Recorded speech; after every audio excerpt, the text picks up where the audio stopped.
Tuhan, tapi Tuhan nggak ada urusan di dunia. Bahkan Tuhan nggak boleh ikut-ikutan urusan dunia. Bisa dipahami? Namanya pemisahan antara Tuhan dengan negara. Jadi kalau seandainya Anda pakai Tuhan boleh di masjid aja, di kantor nggak perlu. Maka dulu ketika Indonesia masih zaman kebarat-baratan, ada orang bilang gini, ada orang masuk kantor pakai kerudung. Lu ngapain pakai kerudung? Emang ini masjid? Nah, kira-kira begitu. Pernah dengar kata-kata kayak begitu? Seolah-olah Allah cuma ada di masjid. Oke, itu orang Barat dan itu orang Cina. Kalau orang Islam, jawabannya beda atau sama? Beda. Kalau gitu coba orang Islam jawab. Dari mana asal manusia? Ingat loh, ini jawabannya kalau salah, akidahnya salah.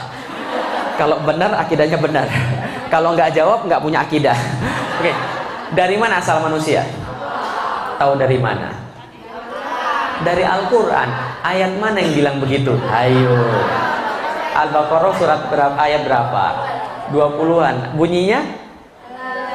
Ayo. Oke, salah satu yang paling mudah ya. Itu Az-Zariyat 56 ya. Wa ma khalaqtul jinna wal insa illa liya'budun. Oke, berarti Allah yang menciptakan manusia. Tahu dari mana? Al-Qur'an. Kenapa percaya dengan Al-Qur'an? Karena pedoman hidup manusia. Kenapa pilih Al-Qur'an sebagai pedoman hidup bukan yang lain? Karena terjaga dari awal sampai akhir zaman. Kata siapa? Allah. Di mana? Al-Qur'an. Balik lagi, kenapa percaya dengan Al-Qur'an? Karena itu kan pedoman hidup kita. Tahu dari mana? Firman Allah. Tahu dari mana? Allah. Di mana? Al-Quran. Balik lagi. Ibu-ibu sekalian, saya kasih tahu kalau jawaban muter-muter ini nggak menghasilkan keyakinan yang betul. Contoh, duluan mana? Telur atau bebek? Tanya Allah, bebek atau telur? Kalau jawaban muter-muter, orang pasti bingung dan nggak menghasilkan keyakinan yang betul. Contoh, nih ada dua orang ngomongin tentang saya. Ada dua orang ngomongin tentang saya. Coba ibu-ibu nilai ini aneh atau enggak. Nih ada orang bilang begini, yang satu, menurutmu Felix Xiao tuh gimana sih orangnya? Yang satu lagi bilang, orangnya baik. Betul. Loh kok kamu tahu dia orangnya baik? Loh dia sendiri bilang kalau dia orang baik. Kamu kok percaya? Dia tuh orang jujur mas. Loh kok kamu tahu dia orang jujur? Dia nggak pernah bohong. Kok kamu tahu dia nggak pernah bohong? Dia kan orang baik. Paham ibu sekalian? Aneh nggak kira-kira? Muter-muter lagi. Kalau muter-muter pasti nggak betul. Karena itulah yang namanya bukti logika nggak boleh muter. Kalau muter pasti salah. Contoh Indonesia. Ketika ditanya tadi Tuhannya siapa? Allah. Tahu dari mana? Al-Quran. Kenapa percaya dengan Al-Quran? Karena itu adalah kitab suci. Kenapa percaya kitab suci Al-Quran? Karena Allah bilang begitu. Kenapa percaya Allah? Karena Al-Quran. Balik lagi. Lah kenapa kamu jadi muslim? Karena bapak saya muslim. Kenapa bapaknya muslim? Karena bapak saya lagi muslim. Kenapa bapaknya muslim? Buyutnya muslim. Kenapa buyutnya muslim? Karena dari dulu juga sudah. Nah itu yang benar terjadi. Muter-muter lagi. Akan kemana setelah mati? Kembali pada Allah. Tahu dari mana? Allah. Di mana? Al-Quran. Kenapa percaya Al-Quran? Karena memang begitu. Dari dulu sudah begitu. Muter-muter lagi. Ini nggak menghasilkan keyakinan. Nggak percaya. Nih saya tanya. Orang-orang Indonesia kalau ditanya Tuhannya siapa? Jawabnya? Rasulnya siapa? Jawabnya? Tapi mereka benar-benar yakin nggak sama Allah dan Muhammad? Kayaknya enggak deh. Nggak semua deh, betul. Atau mungkin kebanyakan enggak deh. Ustaz jangan suuzon. Oke, nggak percaya. Ini saya buktiin. Jumat kemarin, lihat banyak angkot-angkot berkeliaran. Itu yang nyetir cowok atau cewek? Muslim atau bukan? Kenapa dia nggak sholat Jumat? Kenapa dia nggak sholat Jumat? Cari nafkah. Jawaban yang bagus. Oke, sekarang saya tanya. Berapa nafkah yang bisa didapat setengah jam ninggalin angkot sholat Jumat? Oh sorry, saya nggak pernah jadi tukang angkot Ustaz. Kira-kira aja berapa? Berapa kira-kira? 25.000. Oke, saya naikin ya 50.000. Sepakat? Sepakat. 50.000 taruhlah dia dapat. Berarti dalam kepala dia kira-kira mikirnya begini. Saya tahu sholat Jumat wajib. Saya tahu Tuhan saya adalah Allah. Dan Allah yang wajibin saya sholat Jumat. Tapi ketika ditawarkan antara kepercayaan dia dengan Allah dengan 50.000, yang dia pilih apa? Berarti harga keyakinan dia terhadap Allah bisa diganti dengan duit. Berarti harga Allah bagi dia nilainya berapa? Paham ya ibu sekalian? Keyakinan yang bisa diganti dengan duit 50.000, apakah itu namanya akidah? Bukan. Contoh, nih, nggak semua ya, nggak semua. Tapi ada beberapa polisi yang kalau kita lewat jalan busway, lalu kemudian kita ditilang harusnya, tapi kita bisa nego. Keyakinan dia tentang keadilan dan kejujuran bisa diganti dengan duit berapa? Tergantung mobilnya. Kalau mobilnya bagus 150 gitu kan. Kalau mobilnya nggak bagus biasa 100.000. Tapi itu namanya akidah atau bukan? Bukan. Berarti keyakinan kayak begini keyakinan yang nggak betul. Keyakinan seperti apa yang betul? Nih, keyakinan yang betul yang kayak akidah. Nih contohnya, kita punya ginjal ada berapa? Dua. Yakin? Mau nggak 2 ginjal ibu-ibu sekalian saya ganti sepasang ginjal ibu-ibu sekalian dengan duit 500.000? Mau? Oke, mungkin terlalu sedikit, naikin 1 miliar, mau? Naikin lagi 1,5 miliar, mau? Tawaran terakhir 2 miliar, deal or no deal? Kenapa nggak mau? Percuma, mati. Oke, pertanyaan saya sederhana. Seberapa yakin Anda 2 ginjal Anda diambil Anda bakal mati? 1 sampai 100%. Berapa kadar keyakinannya? 100%. Datang dari mana itu kadar keyakinan 100%? Ilmu. Ilmu yang apa? Ilmu apa? Ustadz, walaupun saya ini bukan dokter Ustadz, saya kenal dokter Ustadz, dan dokter itu sudah belajar ilmu biologi, dan dia kasih tahu saya kalau ginjal itu nggak ada dua-duanya pasti mati, makanya nggak mau diganti berapapun. Betul? Catat, ilmu yang menghasilkan keyakinan. Yang kedua, Ustadz, saya punya teman Ustadz, ginjalnya tinggal 1, itu aja setengah mati Ustadz, apalagi dua-duanya nggak ada, ya matilah. Bukti. 2, catat, ilmu, bukti, itu yang menghasilkan keyakinan. Ketika ilmu dan bukti bertambah banyak, maka semakin kuat keyakinan. Ketika dia satu titik dia bertambah banyak dan bertambah kuat, dia jadi 100% yang tidak mungkin bisa diganti dengan apapun. Bisa dipahami ibu sekalian? Contoh, Nabi Ibrahim mau dibakar, ditumpuk kayu, dinyalakan api sebesar bukit, dia mau dibakar, dia santai atau takut? Kenapa dia santai? Dia nggak tahu api itu panas. Tahu nggak api itu panas? 1 sampai 100%. Berapa persen Nabi Ibrahim tahu api itu panas? 100. Tapi kenapa dia santai aja? Yakin. Dia sudah punya ilmu, dia sudah punya bukti, Allah itu pasti ada. Maka cara mikir dia bukan lagi cara mikir orang biasa, bukan lagi cara pikir tukang angkot, tapi cara mikir dia adalah gini cara mikirnya. Saya tahu api itu panas, tapi saya lebih punya bukti dan ilmu Allah itu ada, dan Allah yang menguasai api itu. Berarti kalau Allah pengen aku mati, nggak usah masuk api, aku juga bisa dimatiin. Tapi kalau Allah belum pengen aku mati, api tidak akan menyengsarakan saya sekali-kali. Betul? Maka dia santai aja. Pertanyaan saya, kalau tukang angkot tadi yang nggak sholat Jumat demi 50.000, berarti keyakinannya sudah sama dengan Nabi Ibrahim atau belum? Berarti belum punya apa? Ilmu dan bukti. Betul begitu? Boleh cerita sedikit ibu-ibu sekalian? Ya kalau nggak boleh saya pulang aja ibu-ibu sekalian. Saya pengen cerita sedikit tentang 3 pertanyaan tadi. Dari mana asal manusia, akan kemana manusia setelah mati, dan ngapain manusia hidup di dunia. Saya juga punya pertanyaan yang sama ketika saya sudah balik. Saya sudah balik ketika SMP kelas 2, dan SMP kelas 2 saya tanya pada ibu dan bapak saya, Pi, Mi, manusia ini asalnya dari mana sih? Bapak ibu saya jawab dari bapak dan ibumu. Papi dan mami dari mana? Dari opa dan oma. Opa dan oma dari mana? Buyut. Buyut dari mana? Bapaknya buyut. Nggak selesai Lik, kamu coba tanya aja sama pastor. Kayaknya pastor tahu. Dulu saya Katolik, saya disuruh tanya pastor, pemuka agama. Saya tanya pastor, asal manusia dari mana ya? Pastor menjawab, dari Tuhan pencipta semesta alam. Sama nggak kayak jawabannya kayak kita? Sama. Bedanya dia bilang Allah, kita bilang Allah. Itu aja. Tapi sama-sama yakin Tuhan? Yakin. Lalu saya tanya lagi, kalau gitu pastor, yang menciptakan manusia dan alam semesta yang mana? Kan ada 3, Bapa, Putra, atau Roh Kudus. Kan ada 3 nih. Kata pastor, Lik, 3 Tuhan ini adalah satu, dan satu Tuhan ini ada 3 entitas. Walaupun ada 3 entitas, dia tetap satu karena tidak terpisah-pisahkan. 3 tapi tidak terpisah-pisahkan, 1 tapi terpisah ada 3. Walaupun terpisah, dia tetap satu, walaupun tetap satu, dia ada 3. Paham atau bingung? Mana ngerti kan bagaimana rasanya kan gitu kan ya. Ketika saya juga bingung, saya tanya, kalau gitu pastor, kenapa Tuhan harus ada 3? Kenapa Tuhan nggak 4? Kenapa Tuhan nggak 5? Kalau 5 kan bisa buat Power Rangers.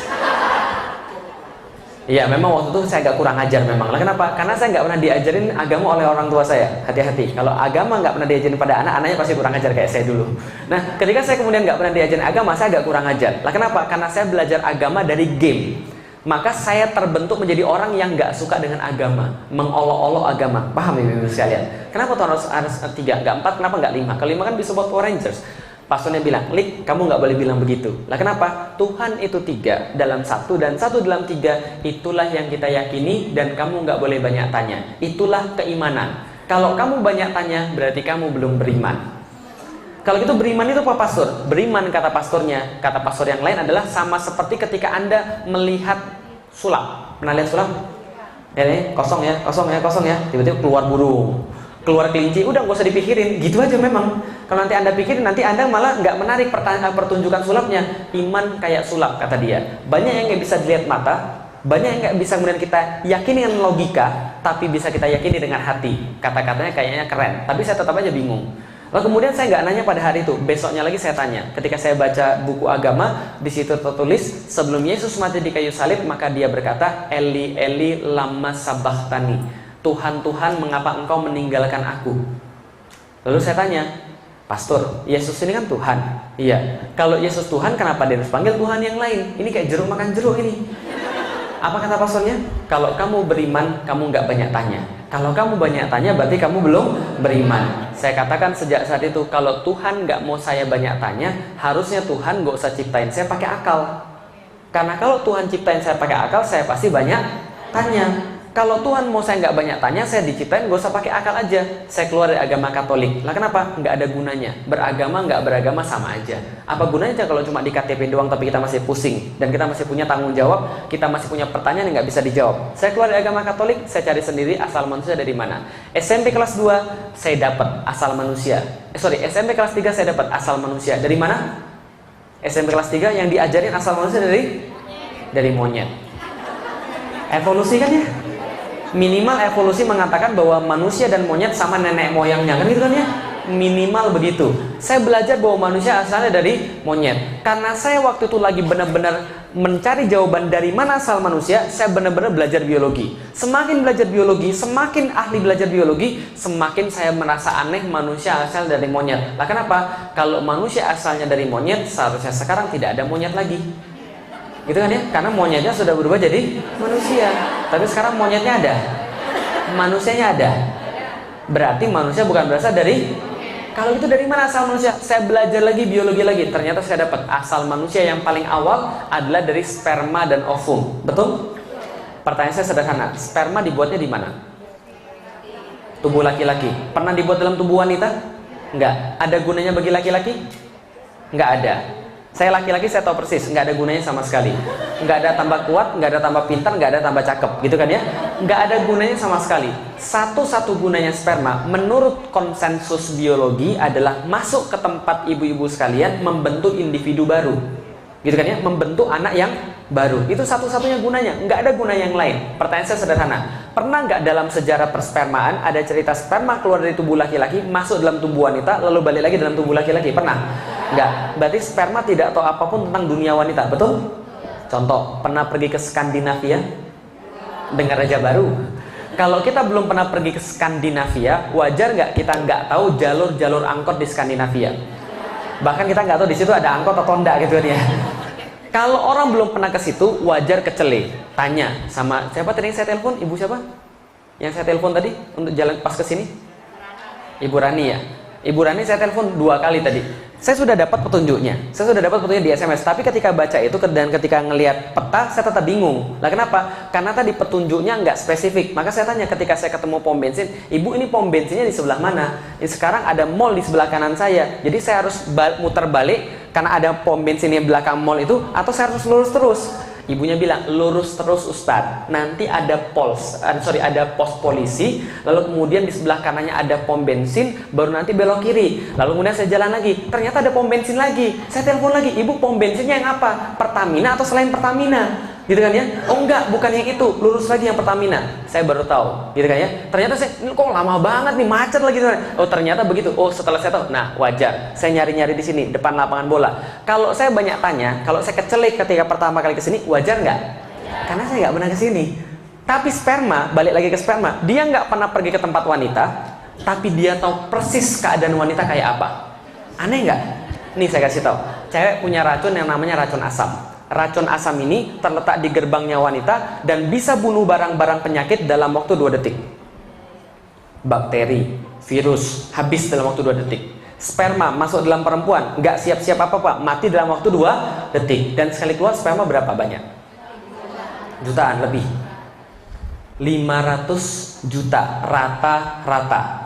Laki-laki rata-rata keluar sekali keluar 500 juta sperma. 500 juta sperma ini kalau masuk dalam tubuh perempuan tanpa persiapan, mati dalam waktu berapa? 2 detik. Apakah kejadiannya begini? Oke, 500 juta, baris, hitung 1, 2, 3, 4, 5, 5 juta. Serbu.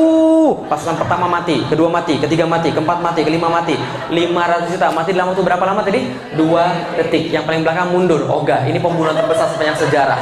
Gua nggak mau ikut-ikutan. Yang ini sudah pada mati. Dia akhirnya ambil kemudian contoh racun, dia balik lagi pada komandan. Pak komandan, lapor. Lah kenapa? Saya bawa contoh racunnya sudah membunuh saudara kita 399 juta, 999. Ini contoh racunnya kita buat, penawarnya kita balas dendam. Apa yang terjadi begitu? Enggak. Yang terjadi enggak begitu. Tapi yang terjadi adalah tatkala sperma masuk dalam tubuh perempuan, setiap daripada 500 juta sudah bawa penawar racun masing-masing. Dengan dosis yang sesuai, dengan jenis yang tepat. Pertanyaan saya ketika saya belajar biologi, ibu-ibu sekalian, adalah dari mana mereka tahu di situ ada racun? Yang kedua, tahu dari mana jenis racunnya apa? Yang ketiga, bagaimana mensintesa penawar racunnya? Ada yang kuliah farmasi? Ada yang kuliah farmasi? Ada yang tahu berapa lama orang-orang perusahaan farmasi itu bikin obat buat manusia? Dengan infrastruktur yang baik, dengan contoh-contoh virus yang sudah ya pokoknya digituin lah, diambil, diinokulasi dan sebagainya. Itu perlu waktu puluhan tahun. Ini di badan saya jangan-jangan ada laboratorium? Nggak ada. Tapi kenapa mereka bisa tahu? Itu pertanyaan saya. Yang kedua, nggak hanya itu halangannya. Yang kedua, cewek punya 2 pabrik, pabrik sebelah kiri dan pabrik sebelah kanan. Ketemuannya sperma sama ovum di mana? Rahim. Salah. Anak IPS, gitu kan ya. Kalau anak IPA jawabannya tuba falopi, gitu kan ya. Lorong sebelah kiri atau lorong sebelah kanan. Artinya sperma ketika masuk dalam tubuh perempuan, oke, racun lewat, serbu. Yang paling depan bilang, sebentar teman-teman sekalian, jangan terburu-buru. Lah kenapa? Terburu-buru perbuatan setan. Ini ada 2 jalur, yang mana yang kita pilih? Yang sebelah kiri atau sebelah kanan? Karena spermanya orang Indonesia, mereka bilang kita rapat dulu aja lah. Karena orang Indonesia demen rapat. Setelah rapat ada yang usul begini, Pak gini aja Pak, kita 50-50 aja Pak, 50 ke kiri, 50 ke kanan. Yang belakang bilang, saya nggak setuju 50-50 Pak, kita SD audience saja yang mana? Atau kalau friends sekalian? Enggak. Tapi yang terjadi sesungguhnya ibu-ibu sekalian, tatkala 500 juta sperma itu masuk dalam tubuh perempuan, mereka langsung tahu arah, langsung berlomba-lomba jadi yang paling cepat, paling kuat, paling hebat. Nggak nunggu yang lain lagi petunjuknya, semua sudah tahu arahnya, jadi yang paling cepat, paling kuat, paling hebat. Di antara 500 juta, yang paling cepat, paling kuat, paling hebat jadi Anda. Jadi Anda itu sudah pilihan di antara berapa? Yang paling bagus di antara 500 juta. Jadi jangan minta lagi yang lebih bagus lagi ya. Coba hidung saya lebih mancung, coba bibir saya lebih seksi. Itu nggak bersyukur dan tidak berterima kasih ibu sekalian. Nah kenapa? Karena kalau yang masuk nomor 2 bisa jadi lebih jelek lagi daripada itu ibu sekalian. Paham ya? Itu udah paling bagus itu. Nah pertanyaan saya ketika belajar biologi adalah, tahu dari mana dia bahwa arahnya tepat? Kenapa nggak pernah ada yang nyasar gitu kan ya?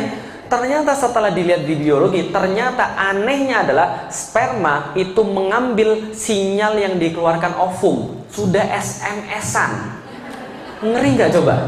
Jadi ovum itu ketika keluar dari pabriknya ngeluarin sinyal, yang sinyalnya hanya bisa ditangkap oleh sperma. Aneh nggak ibu sekalian? Nih, saya punya HP, ibu-ibu punya HP. Ibu-ibu bisa ngubungin saya? Belum tentu, karena ibu-ibu nggak tahu nomor saya. Dan kalaupun tahu nomor saya, kalau nggak ada sinyal nggak bisa. Maka kalau orang bisa berhubungan ada 4 syarat. Ibu punya HP, saya punya HP, ada jaringannya. Yang keempat, tahu nomornya. Paham ya ibu sekalian? Ini sperma, kapan gantian nomor sama ovum? Nggak tahu, tapi ternyata bisa ketemu. Ketika saya kemudian berpikir tentang ini, apa pikiran saya? Ini nggak mungkin kalau nggak ada Tuhan. Jangan-jangan Tuhan ini ada. Loh kok jangan-jangan Tuhan ada? Kan setelah keluar agama Katolik saya nggak percaya Tuhan. Tapi ketika berpikir begini, kayaknya nggak mungkin, kayaknya Tuhan ini ada. Apalagi yang bisa kita lihat? Nih lihat, bumi besar nggak? Besar. Bumi besar, ada 6,5 miliar manusia di bumi. Nggak usah bicara tentang planet-planet atau galaksi-galaksi yang lebih besar. Bumi aja, 6,5 miliar manusia berada di situ. Salah satunya Felix Xiao. Felix Xiao narik napas. Berapa detik? Berapa detik saya barusan narik napas tadi? 1-2 detik. Tapi yang terjadi dalam tubuh saya dalam waktu 2 detik tadi? Dalam waktu 2 detik tadi, yang terjadi dalam tubuh saya adalah ada sebagian besar oksigen yang saya ambil dari hidung saya, masuk ke dalam tenggorokan, masuk ke dalam bronkus, tersebar ke alveolus. Jutaan alveolus itu kemudian jadi terminal-terminal untuk kemudian diambil oksigen yang saya ambil dari udara tadi menuju ke setiap sel-sel darah merah, diikat sama sel besi. Ketika diikat sama sel besi tadi, disebarkan ke seluruh tubuh saya dari kepala sampai ke ujung kaki lewat pembuluh darah. Pembuluh darah ini saking panjangnya, kalau dijumlah, dihubungkan satu sama lain di badan saya ini, keliling bumi pun kalah 40.000 km lebih. Dan setiap dia jalan itu kemudian dia sebarkan dalam setiap miliaran dalam sel-sel saya. Dan setiap sel ketika oksigen dimasuk terjadi siklus glikolisis, siklus Krebs, transport elektron yang SMP kita nggak pernah apal. Betul begitu? Dan semua proses yang sangat rumit itu terjadi dalam waktu berapa?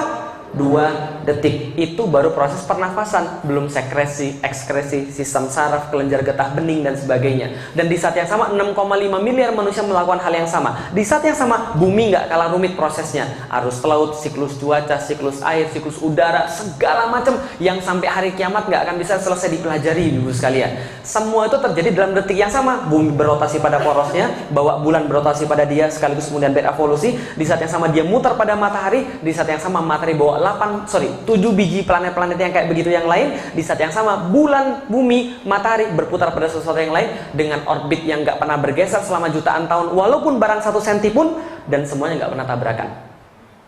Mungkin nggak semua itu terjadi secara kebetulan? Maksud saya ngomong dari tadi sepanjang itu apa maksudnya? Tuhan nggak mungkin nggak ada. Paham Ibu sekalian? Tuhan nggak mungkin nggak ada. Berarti saya tahu jawaban pertama sudah saya jawab SMP kelas 3. Saya punya jawaban dari mana asal manusia? Pasti dari Tuhan. Apa buktinya? Dari tadi sudah panjang cerita, gitu kan ya, tentang sains, tentang bumi, tentang manusia. Nggak mungkin nggak ada Tuhan. Terlalu sempurna bahwa semua ini terjadi secara kebetulan. Nggak mungkin. Berarti pasti Tuhan ada. Pertanyaannya kedua adalah Tuhannya siapa? Kan gitu. Nih, ada sedikit analogi. Ini ini pinjaman, yang ini aja deh. Ini apa ini? Handphone. Handphone ini ciptaan atau pencipta? Ciptaan. Berarti setiap ciptaan pasti punya pencipta, dan setiap ciptaan pasti punya tujuan diciptakan. Yang kita lagi tanyakan itu kan ya, pertama dari mana asal manusia, lalu ngapain diciptakan kan ya? Untuk apa handphone diciptakan? SMS, telepon minimal. Supaya tetap bisa dipakai SMS telepon, maka handphonenya harus selain dicas harus juga diisi pulsa. Supaya tidak rusak, maka handphonenya jangan dicelupin air. Semua itu aturannya ada di mana? Manual book, manual instruction. Lah kalau seandainya kita sekarang lihat manusia sama nggak kayak handphone? Sama-sama ciptaan, berarti pasti punya pencipta. Yang tadi sudah kita buktikan. Dan pasti punya tujuan. Taunya dari mana? Manual instruction. Pertanyaan saya sederhana. Kalau handphone manual instructionnya ganti dengan manual instruction mesin cuci, kira-kira gimana? Rusak nggak? Rusak. Sekarang manusia rusak nggak? Rusak. Berarti kemungkinannya 2. 1, manual instructionnya salah. Yang kedua, nggak pernah dibaca. Paham ya Ibu sekalian? Lalu saya tanya, oke, saya sudah punya Tuhan, tapi manual instruction saya yang mana? Tuhan saya siapa? Saya tanya pada nenek saya, "Nek, Tuhan saya siapa?" Nenek saya bilang, "Tuhanmu namanya Dewa Langit." Oh gitu. Saya bilang, enggak, bukan itu Tuhan saya. Lah kenapa? Saya nggak rela Tuhan saya pernah diobrak-abrik sama Kerasakti. Enggak, itu bukan Tuhan saya. Saya cari ibu sekalian, saya cari ke agama Buddha, saya cari ke agama Hindu, saya cari ke agama Katolik, saya cari ke agama Kristen. Saya nggak dapat Tuhan itu siapa.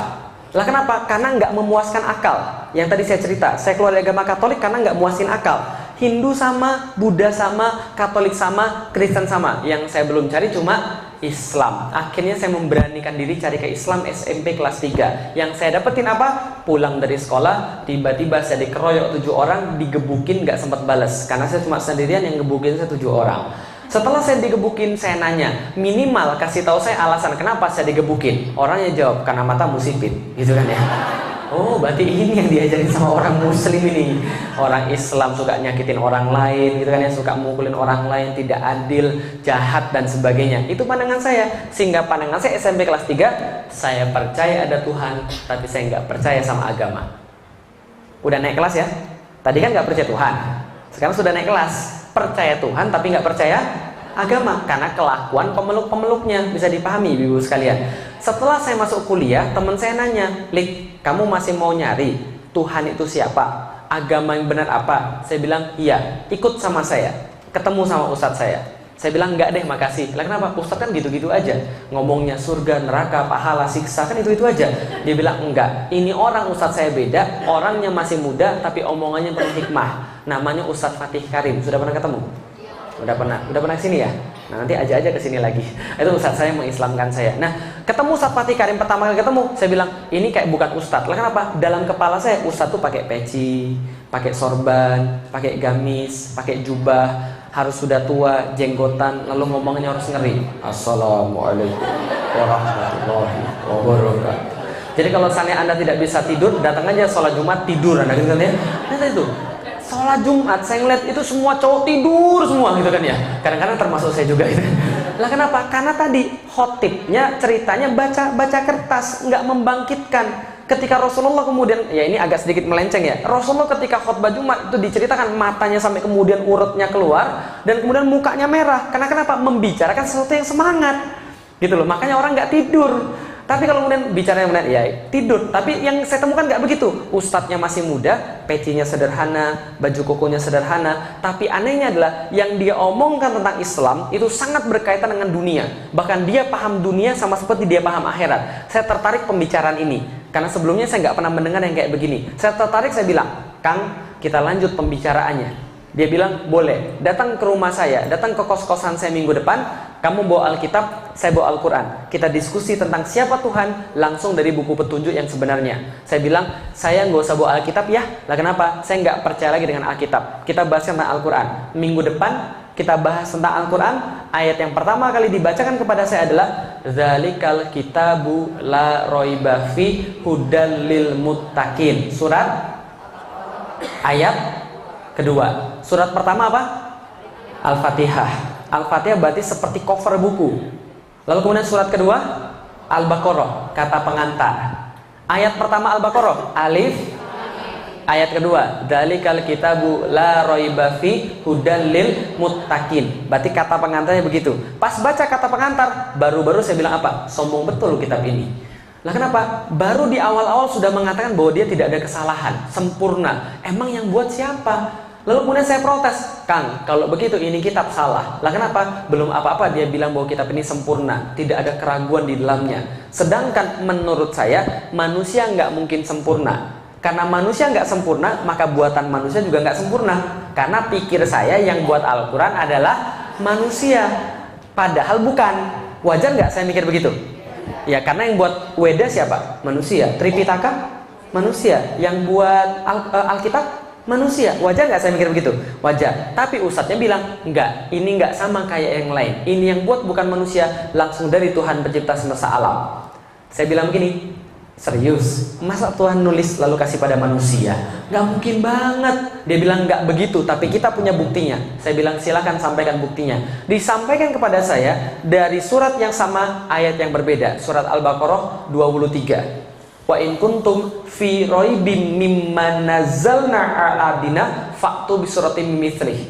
Dan bila kalian tetap dalam keraguan dengan apa yang kami turunkan terhadap hamba kami Muhammad, maka datangkanlah satu surat yang semacam dengan Al-Quran itu. Ketika baca ayat itu, kepala saya kayak digebukin ibu-ibu sekalian. Bukan digebukin begini, bukan. Maksudnya gini, argumen saya hancur. Jadi landasan mikir saya hancur. Lah kenapa hancur? Karena ditantang langsung dari dasarnya. Seolah-olah Al-Quran pengen bilang begini, udah didelik, gak usah banyak ngomong. Gini aja, kalau kamu hebat, datengin yang semacam dengan Al-Quran. Satu surat aja. Di antara Al-Quran ada 114. Pilih yang mana yang paling pendek, yang mana yang paling mudah, datengin. Kalau kamu bisa, Al-Quran kalah. Tapi kalau kamu nggak bisa, ikut aja Al-Quran. Simple nggak? Fair nggak?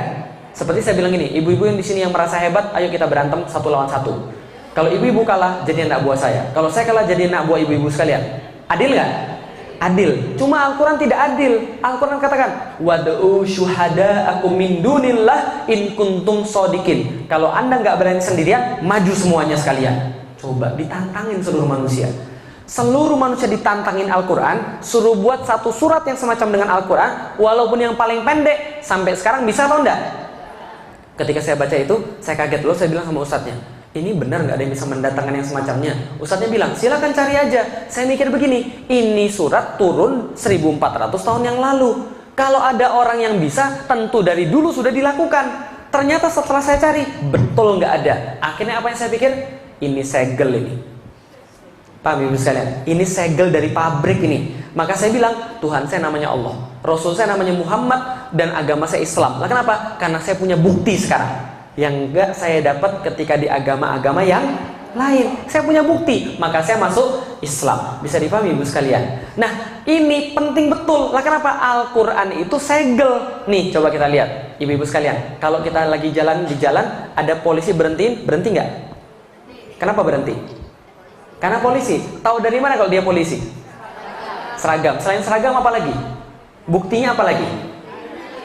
Kartu petunjuk, ada peluit, ada kemudian ya pengenal lah bahwa dia adalah polisi. Betul begitu? Berarti setiap petugas pasti punya bukti. Betul? Rasul itu petugas atau bukan? Petugas. Petugasnya siapa? Turun ke dunia. Bawa bukti nggak?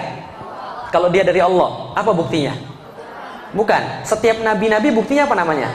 Mujizat. Mujizat artinya bukti. Mujizat artinya bukti. Salah. Mujizat artinya keajaiban. Salah. Mujizat artinya, ingat baik-baik, mujizat asal katanya ajaza. Ain jim za. Itu asal katanya. Ajaza. Ajaza artinya lemah. Hati-hati ya. Al-Aziz itu yang maha kuat, Allah. Tapi kalau Al-Ajiz itu yang maha lemah. Jadi kalau ngomong bahasa Arab itu hati-hati. Kalau salah dikit aja makhrajnya, salah semua. Kolbu itu hati, kalbu itu anjing. Hati-hati. Harus kolbu, ada kol-kolahnya. Kolbu. Kalau kalbu, anjing. Kalau kolbu, jelas ya? Ajaza artinya lemah. Mukjizat artinya yang melemahkan. Loh, kok yang melemahkan? Jadi gini ceritanya. Setiap nabi turun itu selalu membawa sesuatu yang membuat yang lain terasa lemah terhadap itu. Makanya mukjizat tergantung tren. Tergantung apa? Tren. Contoh, Nabi Musa. Trennya apa waktu itu? Sihir, yang lagi keren. Orang yang bisa sihir dianggap hebat, dianggap kuat, dianggap luar biasa. Nabi Musa turun bawa yang lebih hebat daripada sihir. Apa itu? Apa buktinya diberikan Allah? Tongkat. Bisa berubah jadi? Bisa membelah laut. Setelah Nabi Musa wafat, apakah mujizatnya masih ada? Masih ada tongkat yang model begitu? Kalau masih ada, saya mau beli 2. Nggak ada lagi tongkat model begitu. Semua mujizat diangkat ketika nabinya wafat. Ganti masa Nabi Daud. Nabi Daud yang lagi ngetren apa? Nabi Daud yang lagi ngetren apa di masa itu? Perang. Orang yang paling hebat adalah orang yang paling gede badannya. Maka ada cerita Jalut. Jalut itu orang Filistin, yang orang Filistin badannya di atas rata-rata. Nah ini Jalut orang yang paling bongsor di antara Filistin, berarti lebih gede lagi. Maka orang gede kuat. Maka diturunkan Nabi Daud dengan mujizat, bisa melembutkan besi. Dia pakai baju zirah, dia pakai baju besi, menang jadi raja. Gitu kan ya? Nabi Sulaiman anaknya Nabi Daud lagi ngetren apa? Buat gedung-gedung megah, kendaraan-kendaraan super cepat, dan sihir-sihir yang mematikan. Maka Allah kasih dia orang naik kendaraan biasa unta, dia kendaraannya apa? Angin. Orang buat megah, bangunan-bangunan megah, dia buat bangunan rumahnya itu pintunya aja 9 pilar. Pintunya doang. Tehelnya kaca semua. Gitu kan ya? Itu Nabi Sulaiman. Ganti masa lagi, Nabi Isa. Nabi Isa yang lagi ngetren apa? Trennya ganti. Apa yang lagi ngetren? Medis. Kesehatan. Orang lepra, buta, kusta sekali sentuh selesai. Orang mati hidup, gitu kan ya, atas izin Allah. Tapi setiap nabi wafat, nabinya diangkat, mujizatnya diangkat. Betul? Nabi Muhammad yang lagi ngetren apa di kalangan orang-orang Arab dan di kalangan dunia pada saat itu? Syair, sastra, bahasa, informasi. Ya, maka turun Al-Quran yang informasinya ngeri, sastranya ngeri, nggak ada yang nyaingin. Stres setiap orang di depan Al-Quran. Ini kok bisa kayak begini? Ini kok bisa kayak begini? Betul kan ya? Semua orang merasa lemah di hadapan Al-Quran. Hebatnya adalah apa? Nabi Muhammad ini kemuliaannya, ketika dia wafat, Al-Qurannya nggak diangkat. Mujizatnya tetap ada. Supaya kenapa? Allah pengen tanya Anda perlu bukti apa lagi untuk beriman? Sudah ada itu. Yang lain diangkat, nggak bisa lagi. Mujizatnya mana? Mujizat mana? Nggak ada. Nabi Muhammad tetap ada. Mujizatnya di mana kalau gitu? Nih, kalau gitu saya lihat. Bahasa sastra itu beda dengan bahasa biasa, betul? Saya seorang penulis, dikit banyak saya tahu sastra. Contoh, ini bahasa biasa. Bapak dan ibu pergi ke pasar, paham? Bahasa sastranya nggak begitu. Bahasa sastranya bisa jadi begini: ayah dan bundaku, mereka meniti jalan menuju tempat orang berjual beli. Kan itu kan? Lebih susah dipahami yang mana? Yang pertama atau yang kedua? Dalam sastra itu selalu berlaku satu hal yang sangat-sangat sederhana. Kalau Anda mau pilihan katanya indah, Anda keluar daripada makna yang sebenarnya. Tapi kalau Anda mau kemudian maknanya yang dapat, Anda pakai bahasa yang sederhana. Bisa dipahami Ibu sekalian? Kalau Anda mau pilih keindahan bahasa, maknanya harus dikurangi. Kalau mau maknanya, keindahan bahasanya harus dikurangi. Satu-satunya yang maknanya bagus, indah katanya mantap, itu cuma Al-Quran. Bisa dipahami Ibu sekalian? Maka orang-orang stres melihat Al-Quran. Kok bisa begini? Contoh, nih salah satu contoh. Kenapa dikatakan bahwa tidak ada yang bisa mendatangkan yang semacam dengan Al-Quran? Nih contoh. Suatu masa ketika Rasul masih ada yang bilang bahwa dia juga nabi. Ada yang mengklaim nabi juga, namanya Musailamah. Musailamah dia digelari Al-Kadzab. Al-Kadzab artinya sang penipu. Nah, kenapa dia digelari sang penipu? Karena dia bilang bahwa dia adalah nabi. Musailamah ini juga kemudian mengaku nabi. Suatu waktu turun surat Al-Asr. Ada yang hafal surat Al-Asr? Ya semua hafal. Wal asri innal insana lafi husrin illal ladzina amanu wa amilus solihati wa tawassaw bil haqq wa tawassaw bis sabr. Ini surat pendek atau panjang? Tapi belakangan ketika kemudian ulama-ulama melihat surat ini, apa yang beliau katakan? Ulama-ulama katakan, seandainya Al-Quran tidak diturunkan ke atas muka bumi ini, maka satu surat ini sudah jauh lebih cukup. Karena maknanya yang indah. Tidak selesai dikaji sampai detik ini. Kalaupun Al-Quran tidak turun semuanya, maka semua itu sudah terwakili dalam surat Al-Asr itu. Ngeri ya? Sependek itu maknanya sedemikian besar. Nah, ketika turun surat tadi, Amr bin As yang waktu itu belum masuk Islam, orang ini pinter banget. Amr bin As ini pinter banget orangnya, belum masuk Islam. Dia jalan-jalan ketemu Musailamah Al-Kadzab. Ketika ketemu Musailamah, Amr bin As bilang, tahu nggak, semalam itu baru ada wahyu yang turun kepada Nabi Muhammad. Keren banget. Apa kerennya? Nih, coba dengar. Wal asri innal insana lafi husrin illal ladzina amanu wa amilus solihati wa tawassaw bil haqq wa tawassaw bis sabr. Musailamah dengar, lalu bilang, semalam juga saya turun wahyu. Apa wahyunya? Sama, dia bilang. Apa wahyunya? Dia bacakan satu syair yang dia karang. Wal wabr innaka uzunani wasodr sa'iruka hafrun nakar. Sama nggak? R semua. Wal asri R innal insana lafi husrin R illal ladzina amanu wa amilus solihati wa tawassaw bil haqq wa tawassaw bis sabr R. Rimanya pas, temponya pas, belakangnya R semua, maknanya nggak selesai dikaji sampai sekarang. Tapi Musailamah belakangnya R semua. Tahu artinya? Wal wabar, demi kelinci. Innaka uzunani wasodar, pada dirimu terdapat dua telinga yang panjang dan dada yang membusung. Sa'iruka hafrun nakar, di sekelilingmu terdapat galian tanah. Ketika dengar itu, Amr bin As tertawa terbahak-bahak kemudian bilang, Musailamah cukup. Lah kenapa? Nanti orang-orang menertawakanmu. Lalu dia bilang sama Khalid bin Walid, yuk kita ke tempat Muhammad, kita masuk Islam. Gara-gara dengan surat Wal Asri. Surat Toha 1-20 itu membuat Tufail bin Amr ad-Dausi yang hafal 200 ribuan syair bertekuk lutut, nangis, lalu berkata, saya nggak pernah dengar yang kayak begini. Lalu kemudian dia masuk Islam. Bisa dipahami sekali? Kita aja mungkin yang nggak ngerti bahasa Arab, ini mana bagusnya? Bisa dipahami sekalian? Makanya belajar. Tapi kadang-kadang itulah, ini mujizat yang masih tertinggal satu-satunya di dunia, tapi malas kita baca. Ustaz, saya itu bukan malas baca Ustaz, saya itu nggak sempat Ustaz. Itu lebih sombong lagi ibu sekalian. Lah kenapa? Coba lihat, Rasul sudah dijamin masuk surga, ya, dijamin masuk surga. Istrinya banyak, perangnya banyak, urusannya jangan tanya, sholatnya lebih banyak. Tapi itu pun baca Qurannya nggak habis-habis. Kita nggak ada yang jamin masuk surga. Anak cuma paling berapa, gitu kan ya? Perang enggak. Ibadah jarang, nggak baca Quran, terus mau apa lagi? Paham ibu sekalian? Padahal itu petunjuknya. Bisa dipahami ibu sekalian? Oke, dari situ saya tahu apa tujuan hidup manusia. Wa ma khalaqtul jinna wal insa illa liya'budun. Tahu dari mana? Al-Quran. Kenapa percaya dengan Al-Quran?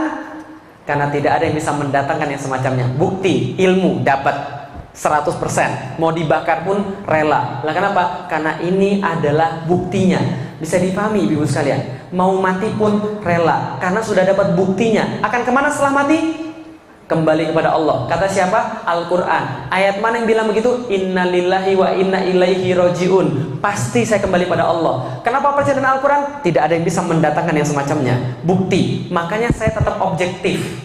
3 minggu setelah saya masuk Islam, saya bilang sama bapak saya, Pi, Felix masuk Islam. Bapak saya bilang, kamu gila kamu ya? Enggak. Kenapa kamu masuk Islam? Karena ini agama yang paling benar. Kamu itu gila. Nih, papi ajak pergi gereja. Kita diskusi dengan pastor-pastor. Saya bilang, gak usah repot, gini aja. Seluruh pastor ajak ke rumah, seluruh suster ajak ke rumah. Mereka bawa Alkitab, saya bawa Al-Quran. Kalau mereka bisa menunjukkan ada yang salah di dalam Al-Quran, saya balik lagi ke dalam agama mereka. Tapi kalau mereka nggak bisa dan saya bisa menunjukkan di situ ada yang salah, mereka masuk Islam. Mau nggak? Nggak mau, nggak jadi. Loh, bukan kita yang sombong. Kita nggak boleh sombong, tapi Allah boleh nggak sombong? Maka ulama-ulama mengatakan surat Al-Baqarah ayat 23 itu adalah semacam tanda-tanda kesombongan Allah terhadap manusia yang merasa dirinya lebih kuat daripada Allah, dirinya lebih tahu daripada Allah, atau dirinya lebih besar daripada Allah. Gak ada. Maka sampai sekarang saya fair. Kalau ada yang bisa mendatangkan Al-Quran yang semacam dengan Al-Quran, saya sekarang juga keluar dari Islam dan saya masuk agama dia. Tapi kalau dia tidak mampu, harusnya dia masuk. Bisa dipahami ibu sekalian? Loh kok Ustaz berani bilang begitu? Ya beranilah, Allah yang jamin. Bisa dipahami ibu sekalian? Itu mukjizat loh, Allah yang jamin. Maka kita harus percaya. Karena itu sudah 1400 tahun gak ada yang bisa datangin yang semacamnya. Bisa dipahami ibu sekalian? Berarti itulah alasan kenapa kita Muslim, nggak yang lain. Karena yang lain nggak punya bukti, cuma Islam yang punya bukti. Nah, dari Allah akan kembali pada Allah, dan di dunia adalah beribadah pada Allah. Ini penting banget. Kalau dari tadi ocehan saya mau dilupakan, boleh. Tapi jangan lupakan ocehan saya yang terakhir ini. Apa ocehan saya yang terakhir? Nih, apa yang dimaksud dengan iman? Apa yang dimaksud dengan akidah? Apa yang dimaksud dengan tujuan hidup? Yang saya bilang tadi, kalau diwariskan pada anak kita, lantas kita aman semuanya. Nih, yang dimaksud dengan iman adalah keyakinan 100% bahwa kita berasal daripada Allah Subhanahu wa Ta'ala berdasarkan ilmu dan bukti, dan keyakinan 100% bahwa kita akan kembali pasti kepada Allah berdasarkan ilmu dan bukti, sehingga jadi 100%. Karena kita yakin 100% kita dari Allah dan kembali kepada Allah, maka di dunia kita wajib beribadah dengan cara yang Allah berikan, syariatnya. Karena tatkala kita kembali kepada Allah, kita pasti akan dihisab perbuatan kecil, apalagi yang besar. Bisa dipahami ibu sekalian? Kalau sudah dapat begini, beres urusan. Beres, aman hidup. Bodoh aman, pinter aman, kaya aman, miskin aman. Kalau sudah punya iman. Tapi kalau nggak punya iman, dia bodoh, belaga. Belaga itu apa ya bahasa Indonesianya? Itu bahasa Palembang, belaga. Bergaya. Hah? Apa? Oh, yang diulang tadi, yang saya bilang mau dilupakan kecuali itu tadi, iman. Jadi gini, iman adalah, tadi kan kita bahas ada 3 pertanyaan. Pertanyaan apa tadi kalau 3 tadi? Dari mana asal manusia, akan kemana manusia setelah mati, dan ngapain dia di. Maka iman adalah keyakinan 100% berdasarkan bukti bahwa dia adalah dari Allah, dan keyakinan 100% berdasarkan bukti bahwa dia pasti kembali kepada Allah. Karena dia tahu dia dari Allah dan akan kembali kepada Allah, maka dia tahu persis bahwa di dunia tugas dia hanya beribadah sesuai dengan perintah Allah, karena dia tahu saat kembali dia akan dihisab. Itu iman. Makanya saya bilang kalau sudah punya itu semua aman. Tadi bodoh aman, pintar aman. Kalau nggak punya itu, bodoh dia bergaya, pintar dia bodohin orang. Kalau dia nggak punya itu, miskin dia ngamuk, kaya sombong. Betul begitu? Kalau nggak punya itu habis semua. Contoh nih, tukang angkot. Kalau tukang angkot yang tadi kita bahas tadi, berarti imannya sudah sempurna atau belum? Belum sempurna. Walaupun sudah beriman, tapi belum sempurna. Kalau sudah sempurna kayak apa? Aman hidup dia. Nih, kalau tukang angkot sudah punya iman, kira-kira dia sholat Jumat atau enggak? Kenapa dia sholat Jumat? Mikirnya sekarang begini. Kalau sudah punya iman, bro, rezeki itu dari Allah, bro, bukan dari angkot. Maka taati perintah Allah, Anda pasti dapat rezeki. Bukankah Allah berkata di dalam Al-Quran, karena hakun alaina nasrul mu'minin, sesungguhnya Allah wajib menjamin rezekinya orang-orang mukmin. Allah wajib bantu orang mukmin. Allah mengharamkan dirinya tidak bantu orang mukmin, ya. Allah mengharamkan diri untuk tidak membantu orang mukmin. Berarti pasti ada rezeki, bro. Udah jangan takut, udah tinggalin aja, cuma setengah jam ini Allah yang ngasih rezeki. Orang taat pasti dapat rezeki. Walaupun kita kemudian nggak sholat Jumat, Dan kita narik angkot belum tentu dapat 50.000 juga. Dan kalau dapat nggak barokah. Itu kalau mikir orang beriman. Dan dia bilang, rezeki itu kata Rasul ngejar manusia kayak ajal ngejar manusia. Karena Rasul pernah bersabda, rezeki sama kayak ajal. Maka manusia tidak akan pernah dia mati sebelum ajalnya nyampe dan rezekinya habis. Ingat ya, rezeki itu sama kayak ajal, nggak bisa dielakkan. Jadi Anda lari kemanapun, rezeki akan tetap ngejar. Dan Anda lari kemanapun, ajal tetap ngejar. Berarti kalau masih hidup, berarti masih ada. Berarti kalau sudah tidak ada rezeki, berarti saatnya Allah kangen, pengen kita dipanggil kan, itu kan ya, selesai. Maka orang yang kayak begitu santai hidupnya, aman, dia akan tetap berusaha. Karena rezeki seperti cicak-cicak di dinding. Nah iya itu. Loh, itu lagu akidah loh ibu-ibu sekalian, cicak-cicak di dinding itu loh. Coba kita lihat, pernah dengar cicak-cicak di dinding? Terus diam-diam, berarti cicak tuh bisanya ngapain? Merayap, diam. Udah merayap, diam-diam pula. Hina banget kan ya?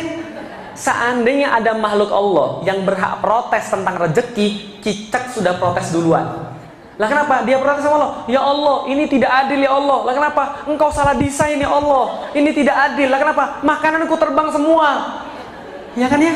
Sedangkan aku cuma bisa merayap, diam-diam. Ini nggak adil ya Allah. Tapi memang Allah ya, Allah itu memang maha adil, maha agung, maha mengatur rizki hamba-hambanya dan rizki setiap ciptaannya. Apa yang kemudian terjadi dalam lagu berikutnya? Datang seekor. Tenang bro, Anda cukup merayap diam-diam aja. Nyamuknya nanti yang datang. Paham ya? Anda nggak harus ngejar nyamuk, nyamuknya yang datang. Bisa dipahami? Lalu ditangkap. Yang penting cukup merayap diam-diam. Bisa dipahami ibu sekalian?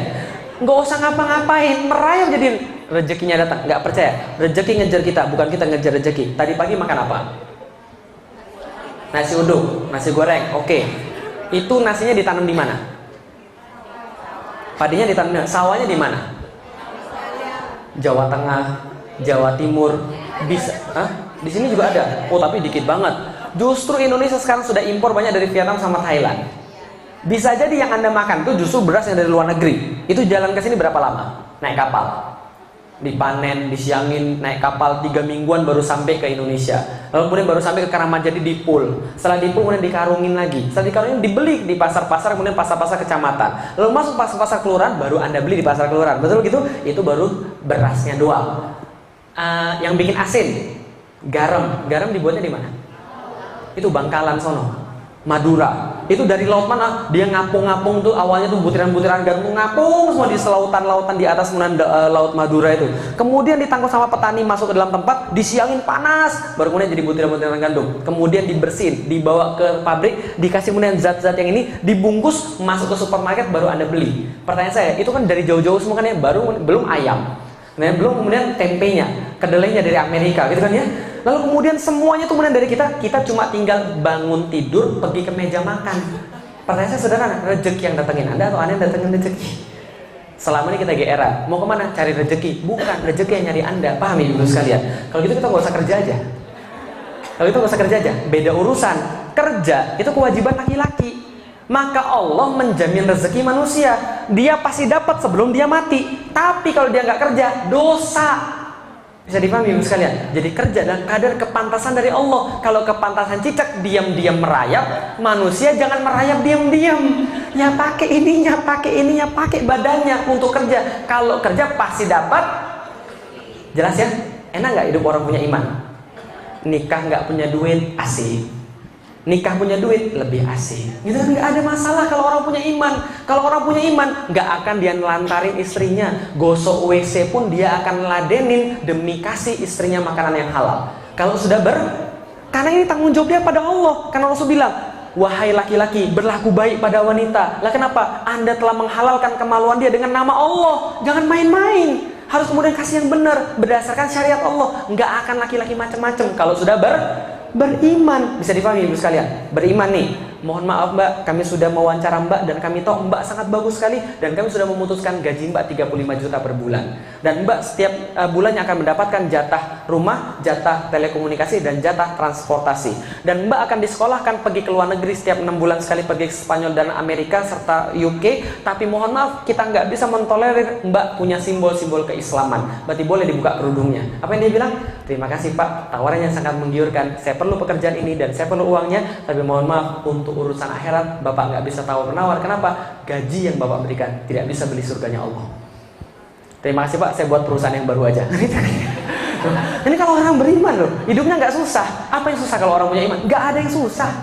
Tapi kalau orang nggak punya iman, kaya susah, miskin susah. Betul nggak? Orang nggak punya iman, kaya, nyari terus, bohongin orang lah, nipu orang lah, segala macam. Tapi kalau orang punya iman, semuanya beres. Bisa dipahami ibu sekalian?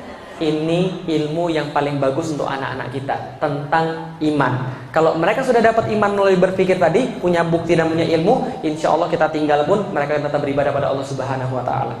Jelas ya ibu sekalian? Jam berapa nih? Oh, udah 10:30. Ada pertanyaan? Ada mau tanya jawab?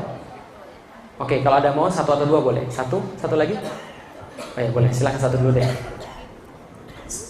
Assalamualaikum. Saya mau tanya. Salam. Kebetulan kerabat saya ada yang murtad, usia udah 20 lebih, ya. Perempuan. Bagaimana caranya supaya mengajak kembali? Kalau tadi itu Ustaz memang mencari ya. Kalau ini kan dia tidak mencari, malah melarikan diri dari iman gitu. Gimana caranya saya sebagai kakak dengan cara yang santun supaya dia tidak tersinggung, supaya dia dekat? Gimana sih Mas? Ya. Baik, terima kasih. Bagaimana cara menghantarkan pada orang hidayah? Bapak Ibu sekalian, tidak ada formula baku dalam mengantarkan orang hidayah. Lah kenapa? Karena kalau ada formula baku, bapak saya duluan masuk Islam. Karena bapak saya belum masuk Islam. Kalau ada formula baku, Rasulullah punya paman Abu Thalib, itu juga sudah masuk Islam duluan. Tapi kan enggak. Lah kenapa? Karena hidayah ternyata tidak bisa kemudian ada formula bakunya. Yang kita tahu, hidayah di dalam Al-Quran ada 3. 1, hidayatul khulqi, hidayah yang Allah berikan bersama dengan penciptaan manusia. Apa itu? Akal. Allah katakan akal itu adalah bagian daripada hidayah. Dalam Al-Quran misalnya Allah sebutkan wahadainahu najdain, dan kami hidayahkan pada manusia ada 2 jalan, ada pilihan-pilihan. Akal itu kan bisa pilih mau yang baik atau mau yang jelek. Yang kedua, hidayah di dalam Al-Quran adalah hidayatu irsyad wal bayan. Hidayatu irsyad wal bayan, hidayah yang datang bersama dengan turunnya Nabi dan kitab-kitab. Nah, jadi kira-kira begitu. Berarti hidayah itu juga, Nabi itu juga hidayah, pemberi petunjuk, Al-Quran juga hidayah. Hidayah yang ketiga yang kita minta setiap hari dalam Al-Quran, minimal 17 kali sehari kita minta. Ihdinas siratal mustaqim. Ya Allah, berikan kami hidayah jalan yang lurus. Hidayah di sini menurut ulama adalah hidayatut taufik. Bukan taufik hidayat ya. Jadi hidayah itu taufik. Hidayah yang berbentuk taufik daripada Allah. Taufik itu apa? Taufik ibarat ginilah, ACC itu taufik. Asal katanya wafaqo artinya mendiamkan. Berarti kalau taufik berarti Allah sudah ACC, kira-kira begitulah. Nah, berarti apa yang tadi pertama? Akal. Yang kedua, Al-Quran dan As-Sunnah. Yang ketiga, hidayatul taufik. Teorinya adalah siapa yang mengarahkan hidayah akalnya terhadap hidayah irsyad wal bayan dan dia menerima itu, maka Allah baru menurunkan hidayah taufik. Tapi kalau orangnya sudah menutup akalnya dan dia tidak mau mencerna hidayah-hidayah yang di depan matanya itu, yang hidayah itu taufik dan hidayah irsyad wal bayan, maka Allah tidak turunkan taufik. Dan kalau Allah tidak turunkan taufik, orang itu tidak beriman. Makanya Allah katakan begitu kan ya, innaka lan tahdi man ahbabta, kata pada Rasulullah, sesungguhnya kamu tidak memberikan orang hidayah yang engkau sukai, tidak, akan tapi Allah yang tahu siapa yang berhak dapat hidayah. Dan Allah kasih di dalam Al-Quran, wallahu la yahdil qaumal kafirin qaumal zalimin qaumal fasikin. Allah tidak pernah kasih petunjuk pada pembuat-pembuat kufur, pembuat-pembuat zalim, dan pembuat-pembuat fasik. Jadi selama mereka tidak berhenti daripada perbuatan kufur, zalim, dan fasik, Allah nggak kasih hidayah.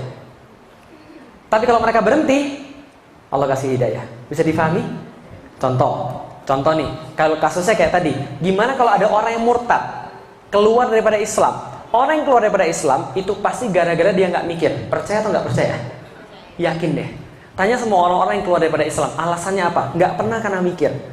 Pasti gara-gara apa? Iya, saya merasa lebih tenang di sini. Kalau lebih tenang, nggak beragama, lebih tenang, saya kasih tahu. Gitu kan ya, karena nggak ada yang dipikirin gitu kan ya. Nah, oh iya, saya masuk sini karena apa? Banyak kan karena materi, banyak kan karena apa? Tapi nggak pernah karena mikir. Berarti yang hilang adalah hidayah akalnya. Maka ini harus dipicu terus. Maka dengan pertanyaan-pertanyaan tadi, kamu yakin Tuhan itu ada? Jadi kalau ada orang baru mau masuk Islam, jadi harus ada keinginan dulu dia mau membuka diri. Kalau dia sudah menutup diri, percuma apapun yang kita sampaikan pada dia. Innallazina kafaru sawun alaihim a'anzartahum am lam tunzirhum la yu'minun. Dia dikasih peringatan, nggak dikasih peringatan, percuma, nggak beriman. Pada siapa? Orang kufur yang menutup diri. Pokoknya nggak mau. Maka kalau ada orang, Ustadz, ini saya punya teman, mau nggak Ustadz diskusi sama dia supaya dia masuk Islam? Saya bilang saya nggak mau. Kenapa? Karena dia nggak pengen. Kalau dia pengen, saya baru mau diskusi. Tapi kalau dia nggak pengen, nggak ada cara untuk membuat dia pengen. Kecuali apa tadi? Dengan pertanyaan-pertanyaan yang bersifat tadi menggelitik. Kamu percaya ada Tuhan? Percaya dong. Apa buktinya? Ya sama yang materi yang tadi. Apa buktinya ada Tuhan? Oh itu kalau saya sakit, saya berdoa, saya sembuh. Berarti Tuhan ada. Kalau kamu sakit, kamu berdoa, kamu nggak sembuh, lantas Tuhan nggak ada. Orang yang sakit lalu berdoa sampai mati nggak disembuh-sembuhin, berarti Tuhan nggak ada. Oh nggak gitu juga sih maksud saya. Tapi Tuhan tuh nggak ada di sini. Coba lihat, dia percaya nggak Tuhan itu ada? Kalau dia sudah percaya Tuhan itu ada, Tuhan itu siapa? Oh Tuhan itu Yesus. Kata siapa? Kata pastor. Kenapa kamu percaya pastor? Karena pastor bilang dari Alkitab. Ayat mana yang bilang begitu? Oh pokoknya saya yakin aja. Kamu yakin aja, terus lantas kemudian yakin kemudian Tuhan itu ada. Cuma yakin aja. Iya cuma gitu aja. Oh berarti kamu salah. Nah coba di ini aja diskusi terus. Tapi yang paling penting sebelum dia diskusi adalah dia harus percaya sama kita. Supaya dia percaya, nggak ada cara lain. Pendekatan emosional, ajak makan dulu, ajak kemudian ke rumah, ngobrol, sudah dekat, baru enak kemudian dakwahnya. Selalu begitu. Bisa difahami ibu sekalian? Nah jadi itu caranya. Dan kalaupun itu sudah dibuat, kadang-kadang masih gagal juga. Sering banget. Bapak saya ajak diskusi terus. 3 jam setiap hari saya ajak diskusi. Saya sudah menunjukkan akhlak yang baik. Semua sudah saya ajak diskusi. Hasilnya, saya pergi umroh pertama kali dibayari dia, istri saya juga dibayari dia. Di depan Ka'bah kita kemudian telepon, Pi di depan Ka'bah nih kita doain semoga Papi dapat hidayah. Dia cuma bilang amin gitu aja. Lah kita sudah melakukan segala macam, tapi pintu hidayah ini memang bersifat ya tadi taufik daripada Allah. Maka tidak bisa kita lakukan selain mendoakan. Nah terhadap orang-orang yang belum mau membuka diri, ini lebih sulit lagi. Apalagi kalau kita nggak dekat. Yang dekat aja susah, apalagi yang nggak dekat. Kalau yang dekat masih ada chance. Lah kenapa? Manusia itu menerima hidayah kadang-kadang paling mudah ketika dia merasa nggak punya apa-apa. Makanya mukjizat itu kan diturunkan supaya manusia merasa nggak punya apa-apa. Nah, ketika lagi sakit, coba sadarin, coba sekarang kamu lihat, kamu lemah nggak? Ini lemah, semua nggak ada apa-apa. Nah kalau gitu, siapa kamu minta tolong? Allah. Sorry, Tuhan. Ya udah, Tuhan ini siapa? Coba lihat, ada nggak bukti-bukti dalam agama yang lain bahwa Tuhannya benar begitu? Kalau cuma kata-kata doang, emang kenapa kamu percaya kata-kata? Kenapa kamu nggak beragama Hindu aja? Karena Hindu kan juga kata-kata Tuhan itu adalah Sang Hyang Widi. Tahu dari mana? Tahu dari Alkitab. Tahu dari kitabnya. Kita tahu dari mana? Kata orang. Terus begitu muter-muter. Al-Quran tidak ada bukti, tidak ada ilmu. Yang kamu percaya yang mana kan gitu? Bukti, ilmu. Nah itu harus kemudian memang dirangsang. Tapi memang agak sulit kalau dia nggak mau. Ya gitu.